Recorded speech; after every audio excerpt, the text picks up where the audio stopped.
7:30 p.m. Agenda was revised March 17, 2023 at 1:13 p.m. All agenda items are for discussion and action will be taken as deemed appropriate. The City Council reserves the right to go into executive session in accordance with Section 84-1410. Number 1, call to order. Pursuant to Section 84-14128 of the Nebraska Open Meetings Act, a current copy of the Open Meetings Act is posted at the entry of this meeting room and is available for viewing by the public. Number 2, roll call, please. Brown. Here. Epke. Here. Colson. Here. Rogge. Kazelka. Here. Brian Schmidt. Here. Davis. Here. Number 2, submittal of requests for future items. Individuals who have appropriate items for City Council consideration should complete the request for a future agenda items form located near the entrance of the meeting room. The issue can be handled administratively without council action. Notification will be provided. If the item is scheduled for a committee or council meeting, notification of the date will be given. Number 3, consent agenda. Number 1, approval of the minutes of the regular meeting of March 7, 2023. Number 2, approval of the claims. Move to approve the consent agenda. Second. There's a motion and a second. Please cast your vote. Polson, Kazelka, Brown, Epke, Schmidt, Davis, all voting yes. Consent agenda is passed. Number 4, current business. Number 1, consider approval of the bid for abatement services for the Hazard Mitigation Grant Program, HMGP flood buyout, and authorizing Mayor Brown to sign all related documents.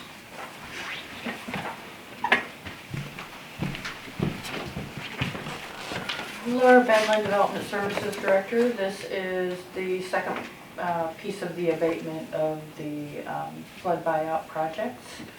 And we are recommending for Bachman, which came in as the low bid for the abatement, hazardous waste abatement. And this is for how many units? Currently we have 9 units down there that are participating, but they can still drop out at any time. Offers have not been made on the properties yet. It's pretty low. Yeah, that's real reasonable, I think. It's a good deal. What was it, was there 13 total properties in this deal, or? I believe it was 13 total. So yeah. 9 out of the 14, 9 out of the 13 are Yeah, interested? I think roughly 9 out of the 13. It may be 8, but I think it's 9 now. We got one last sign up. But again, any of those can drop out at any time. So. When is the deadline for them to say we can't drop out? So we'll start making offers within probably, I'm waiting to hear back from FEMA on that because they're putting together the offers. But this is kind of the last piece we need before we can start making offers on it. So I would say within the next month or so, we should be contacting the property owners to make offers on their properties. Okay, and then timeline for demos and stuff like that, what's that look like? So they have a time frame before they can accept those offers, and then once those offers are accepted, we have roughly 90 days. Once the closing happens, we have roughly 90 days to get them down. Okay, sounds good.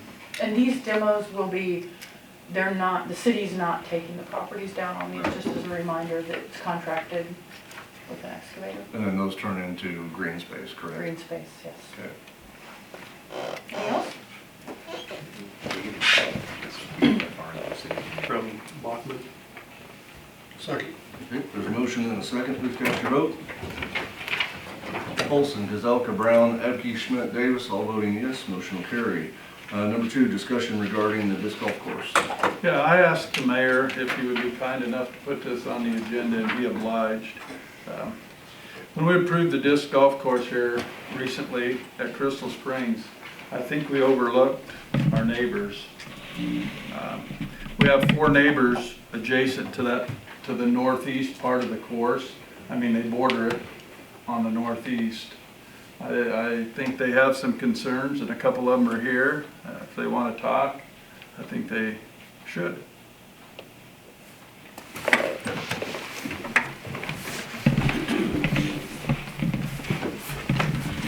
Hello, my name's Eric Crodes, most of you probably already know. Can you state your address for the record, please? 56705 Crystal Springs Road. Thank you. I own 14 acres that goes right along the Crystal Springs entrance and then back into the trees up to the creek. I don't have no problem, I guess, with the disc golf course going in. I am a little disappointed we have to put it right on my property line, as we do go fishing back there, hunting. And when it comes to hunting, the biggest course of, I guess, concern is rifle season. We are permitted to rifle hunt there. Mr. McAllister rifle hunts out there, the people to the north of our property, or the city property on the other side of the trees rifle hunt out there. There's people across the creek that rifle hunt out there, or the river that rifle hunt out there, so possibly 6, 7 people that rifle hunt out there. And I don't think we're talking about scaring the deer away or ruining the hunting. I think we're talking about the safety of these people doing, playing this course. I've hunted my whole life. I've hunted plenty of rifle seasons, and probably plenty of you guys have hunted. There's been plenty of times during rifle season where it's been 50 to 70 degrees. I remember hunting in a t-shirt and just pants. And if it's nice enough, people are gonna go do something. That's what people wanna do when it starts getting cold, just like they wanna go out and do something. So if they're out on that course, not only are they disturbing my time, taking my kids out to go hunting, or my own time to go hunting myself, but now they're putting themselves in danger as we got a rifle firearm season. It stinks that, I bow hunt back there, but it is what it is. But when you get talking rifle season, that's scary. So I feel that, after talking with a few other people, and I feel like the course should be closed for a certain amount of time, a week or 2 weeks before rifle season through, it's not just rifle season that's a week long. You go into muzzleloader season, which is the whole month of December, which we muzzleload back there. And then you got 15 days into January where it's the doe only season. And I feel like the course should be closed for a certain period of time for the public safety and to respect the neighboring properties. So you're not, I thought maybe you guys were totally against the course, but you just want it closed for a certain amount of time, and I agree. Yeah, I have no problem with the course. Really? I think it's a good thing, but I think there needs to be some safety concerns addressed when it comes to this firearm season. Absolutely. And we're just dealing with that northeast part of the course, correct? Yes. I think that's. Which I believe 9 through 13, I believe. Yeah. 9, 10, 9 and 10 are the ones that would go along that line. Yep, and then it goes back west. Along Yep. that north edge. And I don't know the people straight north of that hunt it. I've talked with them last year when I was looking for a deer, and they had all kinds of cell cams set up, or trail cameras, as you would say. So I know they're hunting. They had 3 people there last year, and then he said there have different people from out of state come in, so I don't know how many come in at a time, but it's just the concern for safety is if you get nice days in November or even December, and you got whether it's an avid golfer or avid disc golfer, it don't matter. If you got to find time to find the course, you're gonna do it. I've sat in tree stands swatting the hell out of bugs. Yeah. So, like I said, it is what it is with bow hunting. I don't bow hunt out there a lot, I do, but I think firearm season is what needs to be addressed. And that runs from basically November 1st through January. I mean, half through January, but When's bow season? starts September 1st and runs through December 31st.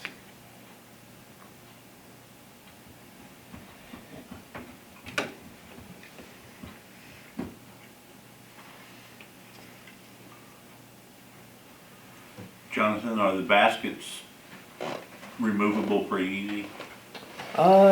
Yeah, there would be you'd be able to remove them pretty easily. So, we'd rather than just a sign saying no. You would just need to find Have some parks place guy to go out store and them. pick up those. Yeah, so they those can't holes. play it. Yeah. We can store them out there. Okay. Jonathan, what's your feelings on this? Thanks, Eric. Yep. Yeah, thank you, Eric.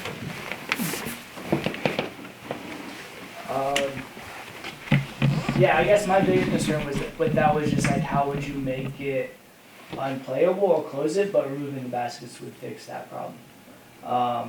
And then what's the difference between someone just going out there and walking, and that sort of thing, especially if there's creating a lot more flow of traffic out there or the desire for that. But I don't see a lot of people coming to play the course during those months mostly, especially from this area. We're designing a course for tournament use and for advanced level disc golfers, not just your amateur beginner just starting to pick it up. So I don't see a ton of local people going out to play the course in those months where it's colder anyway, or at least not traveling down just to play a cold or chilly day in November. And that can always be McNish. Yeah, yeah. And Laura, we talked about signage and stuff like that too, and that's easily, I mean, we could put whatever on our signage that, hey, these holes are unavailable, and you could almost put a disclaimer in there, you know, hey, this active hunting area, November 1st through, you know, February 1st, something like that. Yeah, the state has some signage that's already, and we could just order that, and that'd be fine. They could still play the other part of the course if someone wanted to go out there, correct? Yeah, it's designed with It's like 9 an through 8-hole or 13 9-hole loop, yeah. That Yeah, we're that concerned about. Is the city explorer sort of how to regulate this? Just so that we have some understanding of the time frame. Is it your preference November 1 through January 15th, or would November 1 through December 31st work, or do we need to go even before for bow season? February 1st. I mean, if you're asking my preference for bow season, I would say October 1st. I'm trying to be reasonable. November 1st through the end of January to February 1st would be, you would cover all firearm seasons, which there's 3 in there. Just that portion of the course, the 4 holes. Yeah. Close it off and pull the baskets, whatever you gotta do just to make. If it was me or even my son, I got 2 kids that hunt now. If we were to, their safety concerns versus my safety concerns when looking through a scope at an animal, mine's a little bit better than what theirs are gonna be.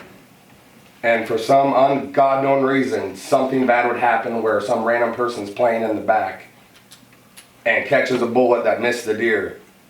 Now my family's to pay for that.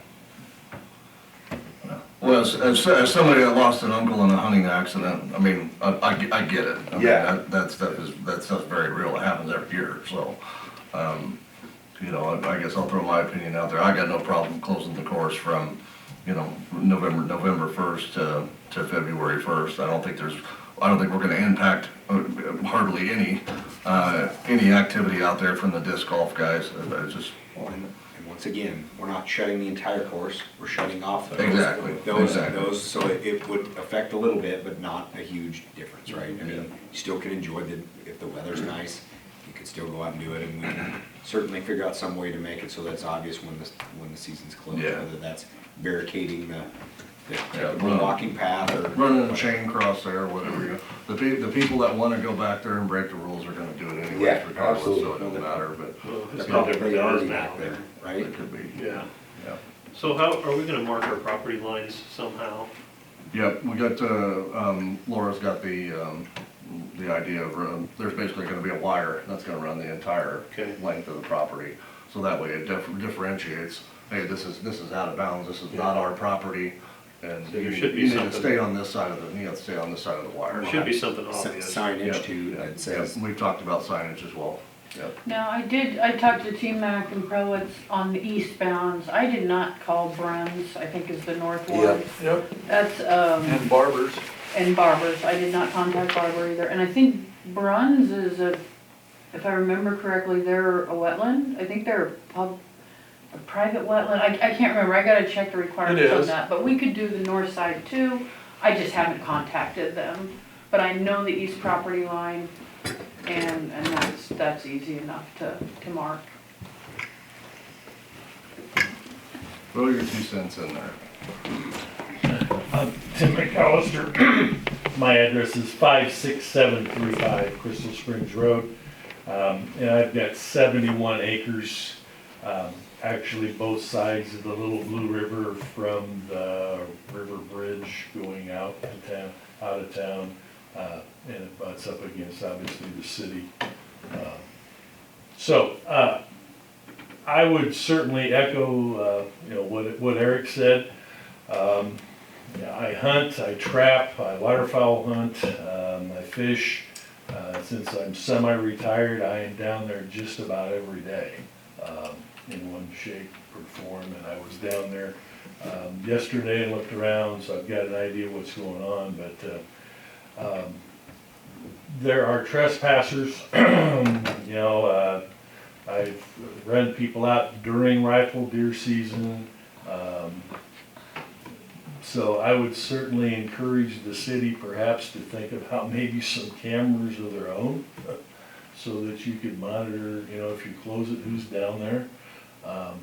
Because I think we all agree if something would happen, you know, there's gonna be repercussions for you folks, as well as landowners and things as well. So, I'm certainly comfortable with the original proposal of, you know, the 1st of November. I would certainly support bow season as well. Since there's the course here in town and part of the course out there, I would hope we could be good neighbors and get along. I'm concerned about trash, I'm concerned about trespassing, I've lost a tree stand, I've lost a boat, I've lost traps. You know, it is amazing what goes on and things. The mindset seems to be, after 20-some years of living out there, that the river is open to the public on both sides forever. You know, I've talked to people about, you know, hey, I've put up signage on the east side of my property. I think last time I counted, I've got a dozen no trespassing signs on both sides of the river and things. And it does not help. So I'm concerned about safety, and I'm not against disc golf. I mean, it's a great plus, but I would certainly support the efforts to close it in a timely manner, and, you know, try and kind of train the public as there's people on every side, you know, hunting. And we try and be very careful, but when you just don't expect somebody, you know, down there, they're not supposed to be, that's a real concern. So, questions for me? Just for the fun of knowing, the typical person you find trespassing is somebody hunting, or just somebody walking in a place they shouldn't be, or you don't know, somebody looking to run off with your stuff? I believe the last ones I ran off were 4 high school kids, and I can name them for you, but I won't.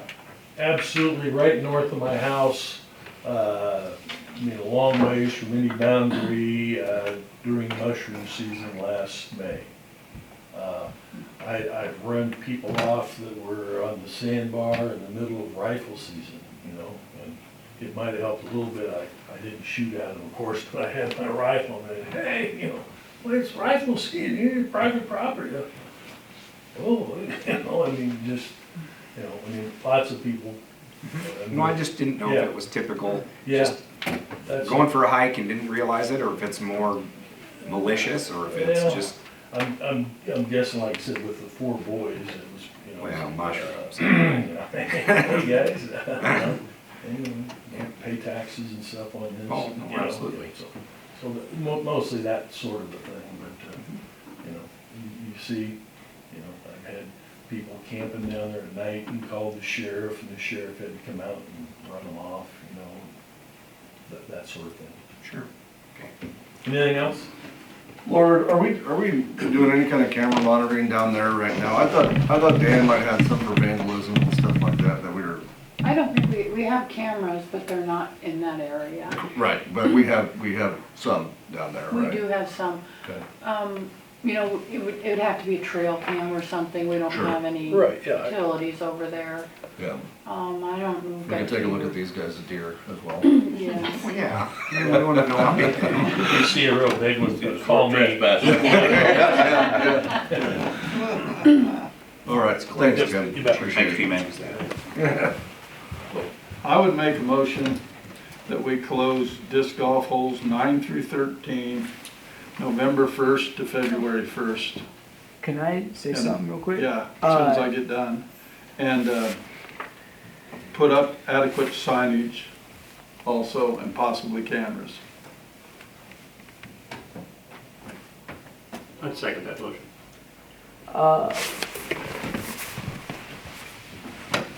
Jonathan Fletcher, 927 J Street. The holes back here back there go all the way through 16, so you should close 9 through 16. Otherwise, you'd still go to play 14, 15, and 16. And 15's basket's relatively close to 9's fairway, and 16's tee box is still relatively close. So it'd be better just to close all the way through 16. I was looking at a little map, so, and those numbers Yeah. were hard to read. I thought Yeah. it was 13, but I would amend my motion to include 9 through 16 then. As long as the second agrees to that, no motion to amend is necessary. Oh, I would certainly agree to that, yeah. Thank you. Okay, there's a motion and a second. Any further discussion? Okay, please cast your vote.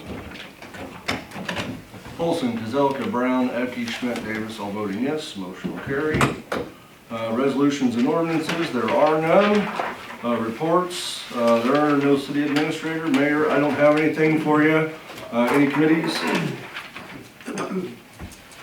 I guess I could report that we got an ad out for a lineman.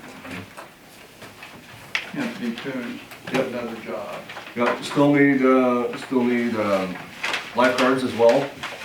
So if anybody in the room has any kids of age or know of kids that need a summer job, lifeguards as well. Anybody else? Okay, motion to adjourn, please. So moved. Second. A motion and a second, please cast your vote. Olson, Kazelka, Brown, Abke, Schmidt, Davis, all voting yes, we are adjourned. Thank you.